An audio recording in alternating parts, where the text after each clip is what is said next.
कभी भी शंकर के मंदिर में जाओ, शिव जी का पूजन कर जब वापिस आओ तो शंकर भगवान के मंदिर में जो बाहर नंदी बैठता है उसके कानों में ओम नमः शिवाय बोलकर।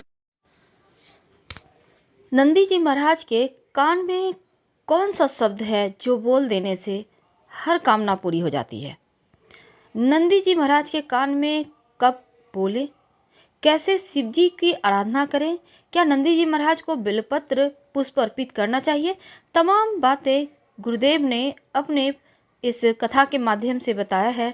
चलिए उन्हीं के मुख से हम सुनते हैं पावन कथा को कि नंदी महाराज को कैसे खुश करें कि 3 दिन से लेकर 3 महीने के बीच आपकी मनोकामना पूर्ण हो जाए।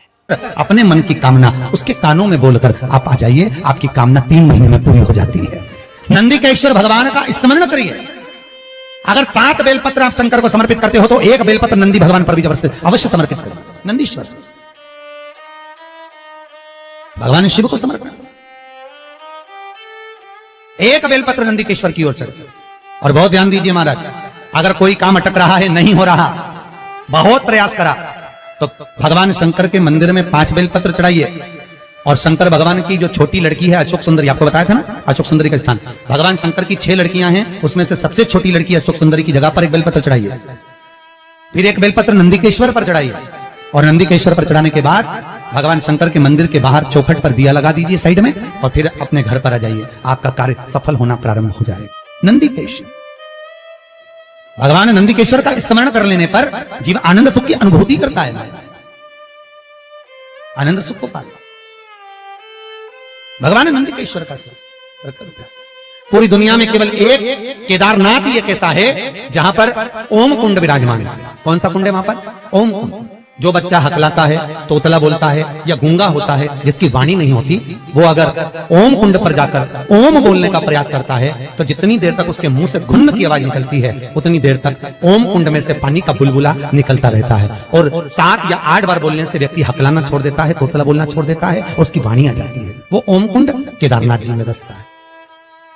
कहां बसता है? केदारेश्वर। जब सीता जी विवाह कर आई, कौशल्या जी ने कहा, जानकी, ए जानकी, हमारे यहां की रीति है, घर में बहू पहली बार आती है तो मीठा भोजन बनाती है। जाओ, या तो खीर बनाओ, या मीठी भात बनाओ, या मीठी थुली बनाओ, कुछ भी करो, हलवा बनाओ, सीरा बनाओ, पर मीठा बनाओ।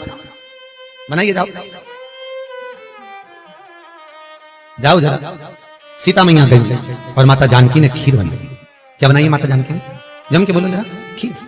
और सीता जी ने खीर बनाई, कौशल्या, कैकेयी, सुमित्रा, दशरथ जी सबको दे दी। सब खाने के लिए बैठे। अब जैसे ही खीर खाने के लिए बैठते तुरंत एक तेज हवा का संचार हुआ। बहुत तेज हवा चली, बहुत तेज।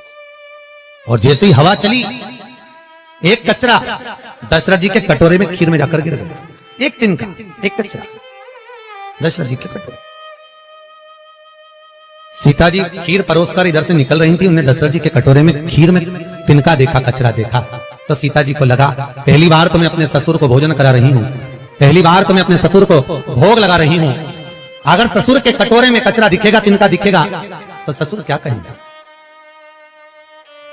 ये ससुर कहेंगे क्या कि मेरी बहू ने मुझे खाना दिया, भोजन दिया और उसमें भी कचरा दे दिया, और पहली बार तो मैं भोजन दे रही हूं, करूं क्या? सीता जी रसोई घर में गई और रसोई घर में जाकर माता जानकी ने, माता सीता रसोई घर में पहुंचते सीता जी झरोके में से, खिड़की में से जो कटोरे में तिनका पड़ा था खीर के अंदर, मां जानकी उस तिनके को निगाहों से देखने लगी। ऐसी निगाह से जानकी जी ने देखा, सीता ने देखा कि वो कचरा कटोरे के अंदर ही जलकर भस्म हो गया। वो तिनका कटोरे में ही जल गया, बस। अब तिनका कटोरे में जब जलकर भस्म हुआ, दशरथ जी ने देख ली। और दशरथ जी ने देखा, तुरंत दशरथ जी उठकर सीता के पास में गए। तुरंत, जानकी, जानकी, पिताजी आप आए हो, आओ बैठो। पिताजी रसोई घर में आए, आप मुझे बुलाते, मैं आती दौड़कर, आप रसोई घर में क्यों आए पिताजी? कैसे आना हुआ? कैसे आए हो? बोलो। दशरथ जी ने कहा, बहू आज तुझसे कुछ मांगना है। पिताजी मुझसे? आज तो मैंने पहली बार आपको मीठा भोजन बनाकर खिलाया है, बहू को कुछ देना चाहिए, और आज ससुर मांगने के लिए आया। मेरे ससुर मांगने के लिए आए हैं, राजा दशरथ आज सीता से मांगने के लिए आए हैं। ये क्या बहू, आज मुझे तुझसे कुछ मांगना है, देगी? हाँ पिताजी, मांगो, क्या चाहिए? सीता, पहले राम की सौगंध था कि तुझसे जो मांगूंगा तुझे देना पड़ेगा। सीता जी कहती हैं, प्रभु पिताजी, मैं भले सौगंध न खाऊं पर जो मांगोगे दे दूंगी, बोलो क्या चाहिए? बोलो ससुर जी, आपको क्या चाहिए? पिताजी क्या चाहिए? दशरथ जी बोले, वचन तो देना पड़ेगा, पहले वचन दे। वचन देती हूं पिताजी। ये सीता अपने ससुर दशरथ को आज वचन देती है, जो रसोई घर अन्नपूर्णा में जो आप मांगोगे मैं दूंगी।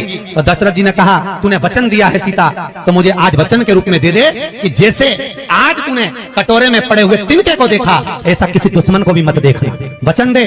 सीता जी कहती है, मैं वचन देती हूं कि किसी दुश्मन को भी इस तिनके की तरह नहीं देखूंगी। और चरित्र उठाकर देखो, जब जब रावण आता था, सीता एक तिनका उठाकर उस तिनके को देखती थी, रावण को नहीं। तिनके को इसलिए देखती थी कि सीता जी मन में सोचती थी, वो तो ससुर को वचन दिया है कि तिनके को देखा, ऐसा किसी को मत देखना, इसलिए इसको देख लूं बहुत है। अगर घूर के देख रही बापड़ा तेरे को छोड़ने वाली नहीं, तिनके को देख, तेरे को तो मैं यूं ही निपटा दूं, एक मिनट नहीं लगे। जब जब रावण आता था सीता तिनके को देखती थी, जब जब रावण आया सीता ने तिनके को देखा, बार बार तिनके को देखा। तो रावण ने 2500 बार माता सीता से पूछा था कि मैं आता हूं तो तू तिनका क्यों देखती है? पर सीता बोली नहीं, क्योंकि मैंने अपने ससुर को वचन दिया है कि किसी जैसा तूने तिनके को देखा ऐसा दुश्मन को भी मत देखना, इसलिए नहीं देख पा रही तेरे को। अगर देख ली थी तो राम को तो आने की भी जरूरत नहीं थी, तुझे तो यूं निपटा के चली जाती। वीडियो पसंद आए तो प्लीज़ लाइक कीजिए, चैनल को सब्सक्राइब कीजिए, अपनों से शेयर कीजिए और कमेंट में हर हर महादेव जरूर लिखें। धन्यवाद।